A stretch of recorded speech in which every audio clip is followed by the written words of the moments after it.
अब question number 7 में इसने कहा है, स्टेटमेंट पे ध्यान दीजिए एक बार। Prove that the sum of square of the side of rhombus is equal to the sum of the square of its diagonal. कि एक रोम्बस की सभी साइड का अगर हम स्क्वायर करें और फिर उनका सम करें तो वो इक्वल होगा उस रोम्बस के जो डायगोनल है ना, उनका स्क्वायर करने के बाद अगर हम सम करते हैं तो उसके इक्वल होगा। ये चीज़ हमने क्या करनी है, वेरीफाई। ठीक है, तो सीधी सी बात है, बात रोम्बस की आई है तो रोम्बस की डेफिनेशन आपको पता होनी चाहिए। क्या होती है रोम्बस? जिसकी सभी साइड क्या हो, इक्वल हो, यानी कि all side are equal and diagonal bisect each other at 90 degree. और जिसके डायगोनल यानी कि जिसके विकर्ण एक दूसरे को 90 डिग्री के कोण पर क्या करते हो, इंटरसेक्ट करते हो, काटते हो, उसको हम बोलते हैं रोम्बस। ठीक है, जिसकी सभी साइड क्या हो, इक्वल हो। हिंदी में बोला जाता है इसको समचतुर्भुज, जिसकी सभी भुजाएं समान हो। ठीक है, तो देखो ध्यान दीजिए, एक रोम्बस हमने बना ली।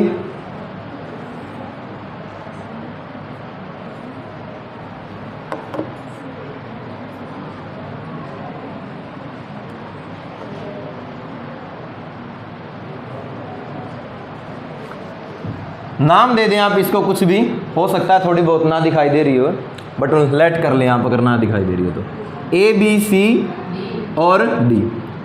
ठीक है, ए बी सी डी हमारे पास एक रोम्बस है। कंडीशन इसमें क्या है कि जो ए बी है वो इक्वल है बी सी, बी सी किसके इक्वल है, सी ए के, और सी ए किसके इक्वल है, डी ए के। ठीक है ना, और इसके डायगोनल है इसके कौन कौन से, एक तो है बी डी और दूसरा जो इसका डायगोनल है वो कौन सा है, ए सी।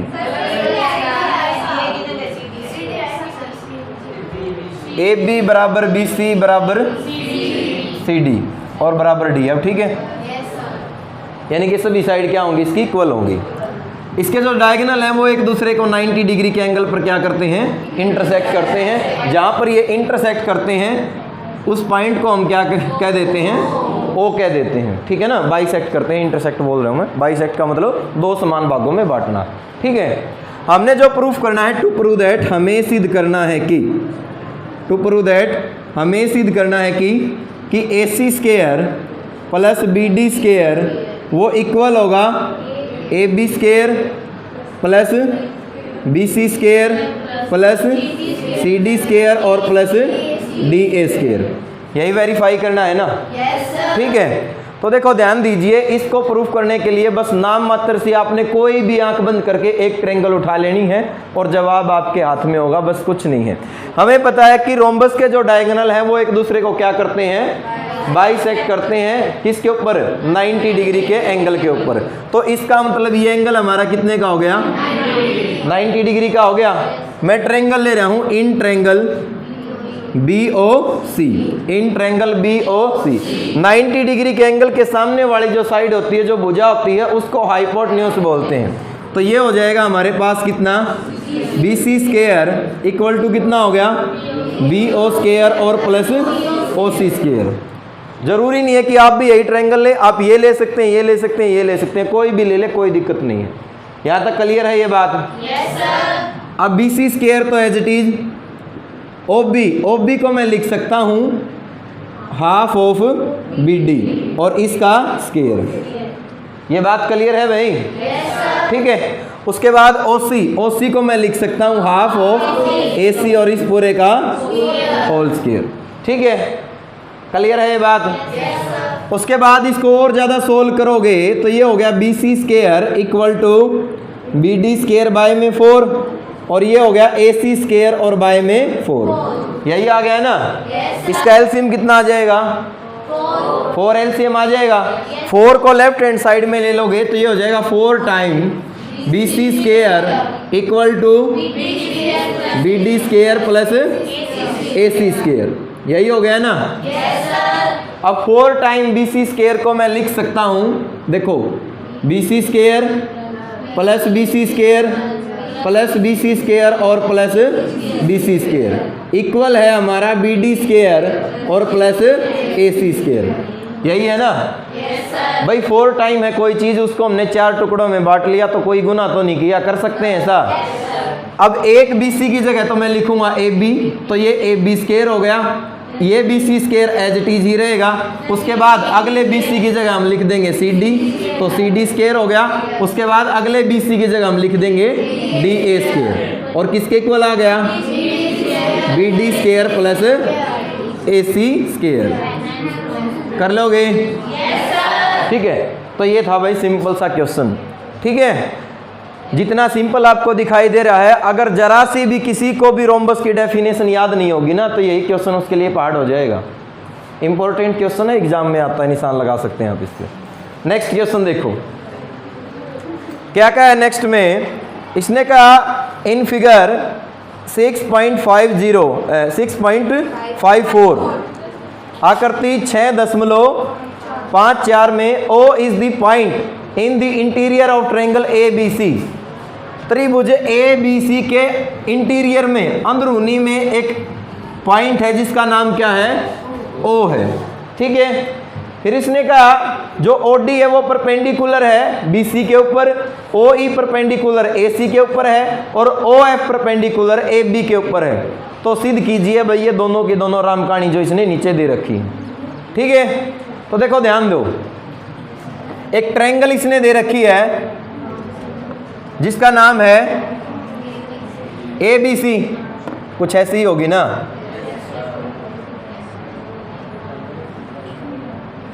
एक ट्रायंगल इसने दे दी जिसका नाम है AB और C। इसके इंटीरियर में यहां से कोई पॉइंट है जिसका नाम ये कह रहा है O। ठीक है, इसने कहा कि जो OD है ना वो परपेंडिकुलर है, किसके ऊपर परपेंडिकुलर है? BC के ऊपर।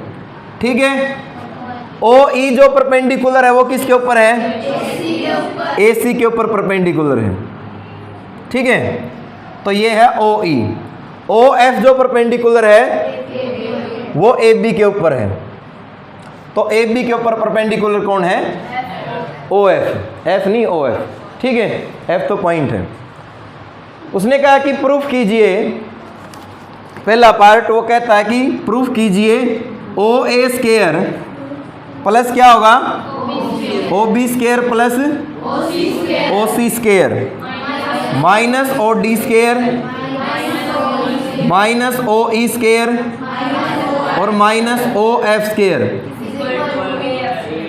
AF square plus BD square और प्लस CE स्क्वायर। ठीक है, उसके बाद सेकंड पार्ट में वो कह रहा है कि साथ में ये भी प्रूफ कीजिए AF square plus BD square plus CE square, और ये इक्वल होगा AE square plus CD square और प्लस BF स्क्वायर। ठीक है, यही है ना। स्टेटमेंट को देख कर डर तो नहीं गए हो? ठीक है ना, सोच रहे हो कि ये क्या अड़ंगा दे दिया भाई, क्या प्रूफ कराएंगे इसमें। ठीक है, बट है कुछ नहीं, क्वेश्चन आसान है। आप देखो ध्यान दो, जो प्रूफ करना है उसको देखो। OA तो कोई साइड दिखाई नहीं दे रही है ना, मिला लो इसको तभी तो दिखाई देगी। और जो चीज़ हम बाद में करते हैं उसको लेते हैं डॉटेड। ठीक है, फिर OB भी दिखाई नहीं दे रही है तो OB को भी मिला लें। ठीक है, और OC भी दिखाई नहीं दे रही है तो फिर OC को भी आप क्या कर लें? मिला लें। क्लियर ये बात? प्रूफ को एक बार दोबारा से देखो। OA square, OB square, OC square और OD है हमारे पास, उसके बाद OE है और फिर क्या है? OF है। अगर मैं OA स्क्वायर की बात करूं तो राइट हैंड साइड में है मेरे पास AF, तो OA और AF दोनों की दोनों है इस ट्रायंगल के अंदर, तो इसका मतलब मैं इसी ट्रायंगल को ले लेता हूं। ठीक है ना, बात समझ में आ रही है? मतलब ये नहीं लगना चाहिए कि सर आपने तो क्वेश्चनों का रट्टा मारा, क्या कहीं से कुछ भी उठा के ले लेते हो, हमें प्रॉब्लम हो जाती है। देखिए ध्यान से, पहले क्वेश्चन में दे क्या रखा है उसके अकॉर्डिंग ही चलना है। ठीक है ना, तो OA स्क्वायर किसके इक्वल है? OA स्क्वायर और AF ये दोनों के दोनों इस ट्रायंगल में है, तो हम इस साइड वाली ट्रायंगल ले लेंगे। हमने लिया in triangle AFO, in triangle AFO। हमें पता है कि OF जो है ना वो परपेंडिकुलर था, OF जो है वो परपेंडिकुलर था किसके ऊपर? AB के ऊपर। ये कंडीशन गिवन थी हमारे पास, तो मैं यहाँ से लिख सकता हूँ इसके अपोजिट साइड है वो है ओ ए, तो ओ ए का स्क्वायर इक्वल होगा ए एफ स्क्वायर और प्लस में ओ एफ स्क्वायर, यही होगा ना, ठीक है। और क्योंकि हमें राइट हैंड साइड में सिर्फ ए एफ स्क्वायर चाहिए है, तो ओ ए स्क्वायर को तो इसी साइड रखो और माइनस में O F square equal to कितना हो गया, ए एफ स्क्वायर। इसको मान लिया समीकरण नंबर 1। बोलो यहाँ तक क्लियर है? उसके बाद आपने देखा कि ओ बी स्क्वायर और राइट हैंड साइड में है बी डी स्क्वायर, ये ओ बी रहा और ये बी डी रहा, इसका मतलब ट्रायंगल ये वाली लेनी होगी। बात समझ में आ रही है ना?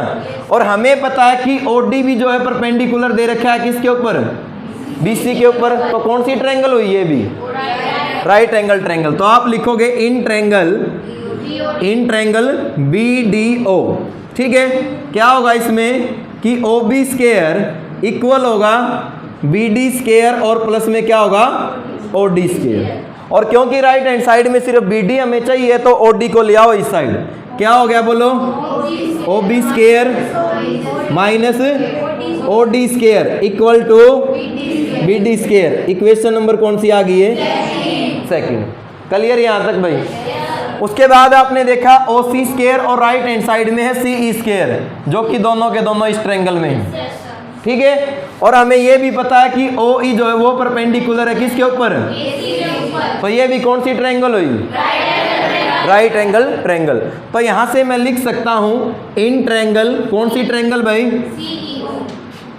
CEO, CEO. इसमें हमारे पास क्या, ये है ना 90 डिग्री का एंगल, तो इसके अपोजिट साइड कौन सी है, ओसी, तो ओसी स्क्वायर इक्वल होगा ओ ई स्क्वायर और प्लस में सीई स्क्वायर। और राइट हैंड साइड में सिर्फ सीई है, तो आप ओ सी स्क्वायर को तो इसी साइड रखें, माइनस में हो गया ओ ई स्क्वायर इक्वल टू समीकरण नंबर 3, इक्वेशन 3 आ गई, ठीक है।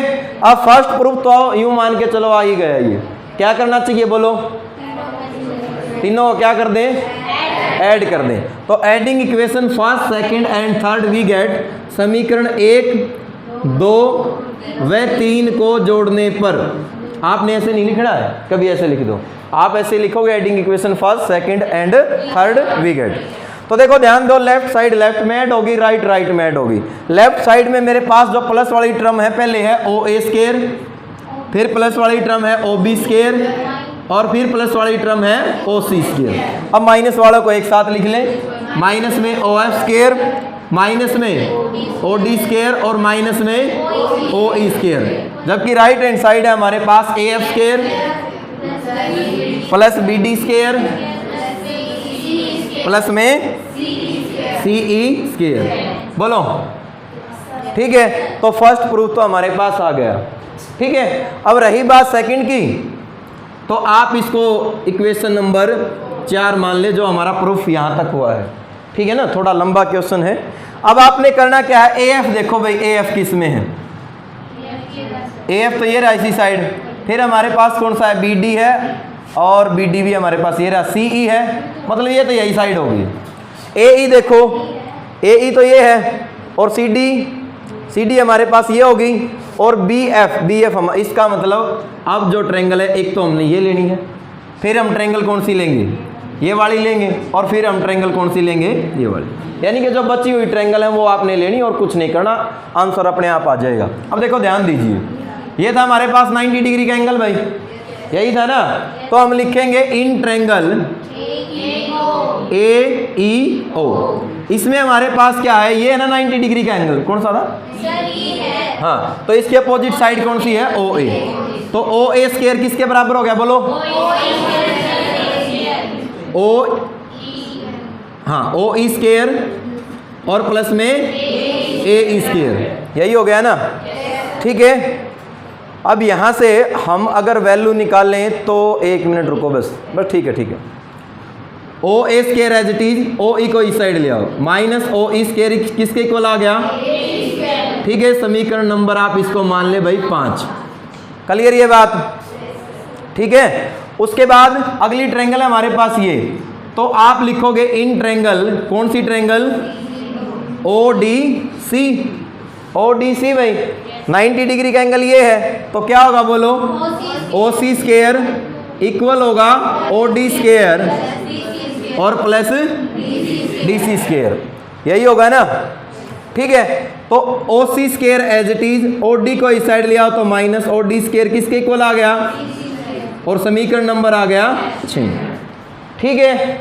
उसके बाद अगली ट्रायंगल है हमारे पास ये वाली, तो आप लिखोगे इन ट्रायंगल, कौन सी ट्रायंगल भाई, OFB, 90 डिग्री का एंगल है ये, इसके अपोजिट साइड है OB, तो OB स्क्वायर किसके इक्वल होगा बोलो, OF स्क्वायर और प्लस में या BF स्क्वायर, ठीक है। तो OB स्क्वायर तो इसी साइड, और इसको ले आओ इस साइड माइनस में OF स्क्वायर किसके इक्वल आ गया, समीकरण नंबर आ गया 7। बोलो यहां तक क्लियर है, ठीक है। अब 5, 6 और 7 इनको जोड़ दो, तो आपने ऐड किया किसको भाई, चलो यहीं पर कर देते हैं, हालांकि ये दिखेगा नहीं वीडियो में, 5 फिर 6 और फिर 7, समीकरण 5, 6 और 7 को जोड़ने पर adding equation 5th, 6th and 7, तो क्या हो जाएगा देखो, OA square plus OC square plus OB square, minus में कितना है बोलो, OE स्क्वायर, और माइनस में ये रहा भाई, ये माइनस में OD स्क्वायर और माइनस में OF square. Right hand side देखिए इनकी क्या बनेगी बोलो, AE स्क्वायर प्लस कहाँ गया DC स्क्वायर और प्लस BF स्क्वायर। यहाँ तक बात बताओ क्लियर है या नहीं है, ठीक है। तो समीकरण नंबर आ गया हमारा 8, ठीक है, घबराने की जरूरत नहीं है, बस पहुंच गए रिजल्ट के ऊपर हम। अब एक तो समीकरण नंबर 4 को देखें आप और 8 को देखो, ठीक है ना। इक्वेशन नंबर 4 को देखिए और 8 को देखिए, और सिमिलरिटी बताइए क्या चीज है इनमें, लेफ्ट हैंड साइड क्या है, इक्वल है। तो आप लिखोगे from equation 4th and 8th, समीकरण 4 व 8 से मैं लिख सकता हूं कि राइट हैंड साइड दोनों की क्या होगी, बराबर होगी। किसके इक्वल होगा, AE square plus DC square और प्लस, कर लोगे, ठीक है। तो क्वेश्चन डिफिकल्ट नहीं है, बस आपने पाइथागोरस को यूं मान के चलो 2, 3, 4 बार दोहराना है और कुछ नहीं है, बात वही है, क्या है, 8 बार दोहराया है, डबल कर दो उसका कोई बात नहीं, ये गणित है भाई, थोड़ी बहुत झूठ बोल लेते हैं इसमें, चल जाता है।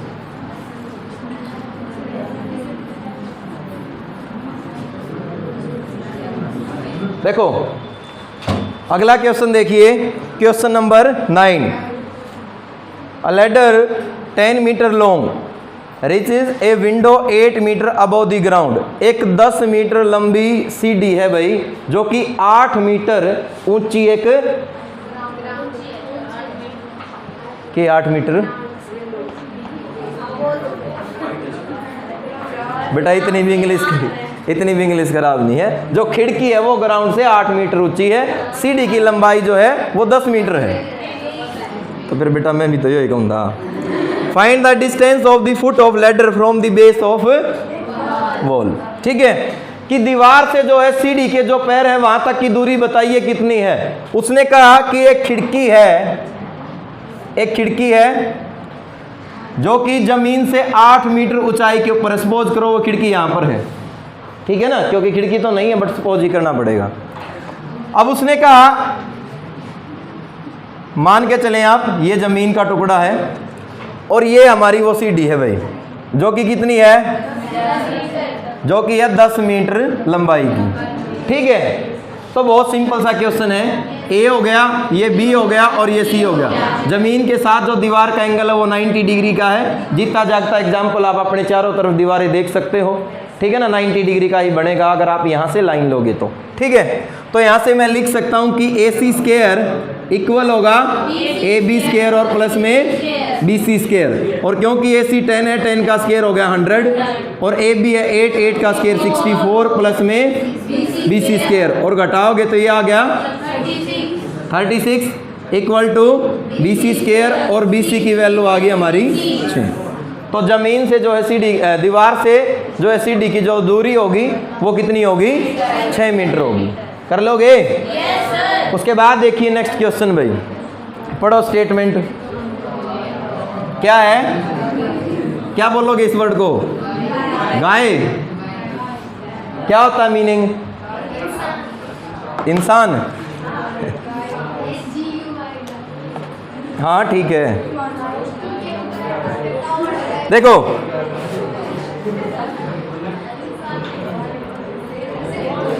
बेटा आप शांत हो जाओगे, पढ़ा लें थोड़ा बहुत।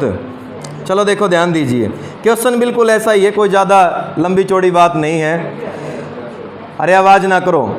ए guy wire attached to a vertical pole of height 18 metre is 24 metre long and has a stake attached to the other end. How far from the base of the pole should the stake the driven so that the wire will be taut. Taut का मतलब क्या है? उसके अंदर कोई भी क्या ना हो, अरे मतलब थोड़ी ढीली डाली सी ध्यान ना दिखाई दे। फिगर कैसे बनेगी इसकी? सीधी सी बात है, हाइट कितनी है हमारी? हाइट कितनी है? 18 सेंटीमीटर। ये लेंथ कितनी दे रखी है? 24। और ये चीज़ आपने निकालनी है, कर लोगे? कर लोगे ना? ठीक है। स्टेटमेंट बस वैसे बकवास ही दे रखी है, क्वेश्चन कुछ नहीं है। आवाज़ ना करो भाई, दूसरा मार्कर दे दो तो। अब क्वेश्चन नंबर 11 देखिए, इसमें इसने कहा an aeroplane leaves an airport and flies due to north at a speed of 1000 kilometre per hour. At the same time the another aeroplane leaves the same airport and flies due to west at a speed of 1200 kilometer per hour. How far apart will be the two plane after कितना है? After 1.5 घंटा 1.5 hours. देखो question को समझिए ध्यान से, question ये भी अच्छा है, इसमें नाम मात्र सा लॉजिक छुपा है। उसने कहा कि एक एयरपोर्ट से एक जहाज जो है उत्तर की दिशा में उड़ता है और जिसकी जो चाल है, जिसकी जो स्पीड है वो है 1000 किलोमीटर पर घंटा। यही है ना? Yes sir. ठीक है, यानी कि एयरपोर्ट थोड़ा बकवास सा है। यहाँ से उसने उड़ना स्टार्ट किया और वो उत्तर की तरफ गया भाई, इस साइड गया है, यही होगी नॉर्थ साइड हमारी। ठीक है, ऐसे ही देखते हो ना इसको, यानी कि हमारे सर के ऊपर होता है उत्तर और नीचे जो है दक्षिण होता है, और पूर्व जिस साइड से हमारा सूर्य निकलता है और ये हमारा पश्चिम हो गया। ऐसे याद रखते हो ना भाई, यही शॉर्ट ट्रिक हमें बताई गई थी। जो चीज़ बताई गई हो उसी के अनुसार चलना चाहिए फिर। ठीक है, और ये गलत भी नहीं। तो उत्तर की दिशा में वो उड़ रहा है और किससे? 1000 किलोमीटर पर आवर। ठीक है, इसी समय एक और जो है एरोप्लेन है, एक और हवाई जहाज है जो कि पश्चिम की दिशा में उड़ रहा है, और भाई किस स्पीड से? 1200 किलोमीटर पर आवर। ठीक है, 1.5 घंटे बाद, यानी कि 1 × 5 आवर, 1.5 घंटे बाद इनके बीच की दूरी क्या होगी? क्या होगी? लगाओ आइडिया। ये बीच की दूरी तो यही होगी ना? ठीक है, सपोज करो पहले वाला तो हमारा ए पॉइंट पे पहुंचा है, दूसरा हमारा सी पॉइंट पे पहुंचा, बी हमारा एयरपोर्ट है। तो निकालना क्या हमने? कैसे निकालोगे? क्या हो जाएगा? A B square equal to B C square. Distance कितनी है ए बी की? शानी छोरी है भैया, बहुत आगे जाओगी, क्योंकि डिस्टेंस थोड़ी ना दे रखी है। ये बच्चे अक्सर गलती यहीं पर करते हैं, क्योंकि ये क्या है? स्पीड है, डिस्टेंस नहीं है। इसका मतलब पहले हमें क्या करना पड़ेगा? इसकी डिस्टेंस निकालनी पड़ेगी। और डिस्टेंस निकालने के लिए हम लिखेंगे फ्रॉम